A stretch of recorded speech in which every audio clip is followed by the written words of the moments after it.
Okay, now that we have set up the questionnaire, we have shifts available. As you can see, we've enabled these shifts here. We have assigned a sample to the questionnaire, and they are the required things for allowing Lime Survey to queXS to integrate with Lime Survey and to start telephone interviewing. Some more complicated or more technical things we can do with queXS, such as quotas, we'll run through separately. So now that we have that enabled, I'll just remind you that we made this questionnaire only available to the user called operator 1. So if I go to the operator panel, I'm now logged in as the admin user, just to show you what it looks like. I'm going to get this error message here, although this is the default header of the queXS telephone interviewing screen, but I've got an error here that there are no cases available, and it's given me some reasons why. I've got no questionnaire assigned, no sample, there's not a shift for me. And the reason I'm getting that error is because I'm logged in as the administrative user. Now, if I bring up a different browser here, so I'm again going to my local host and I'm going to log in as operator 1. And again, I just set the password to be operator 1. So I'll log in. And now we're getting a totally different screen. And that's because the operator is assigned to this case. Now, the other reason why you might see the screen that no case is available is due to what queXS calls system sorting, which we'll quickly run through now. So if you go back to the administrative screen and have a look here under System Settings, there's an item here called SystemWideCaseSorting. Now, in the Docker edition, this is set up automatically for you to run every 5 minutes.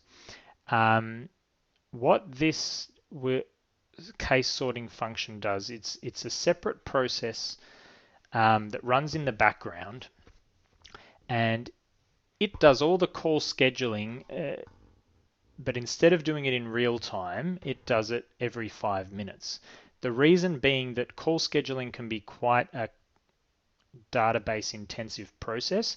So if you have multiple interviewers all trying to run the call scheduler at the same time, which is the default, the database can be severely slowed down.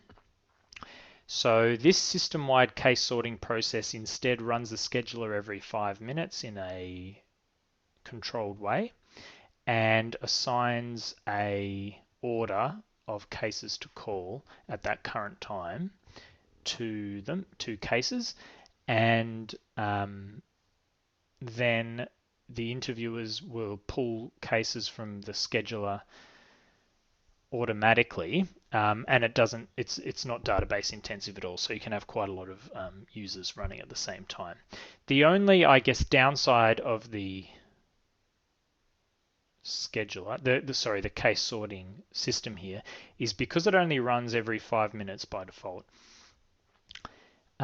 If you make a change to a sample or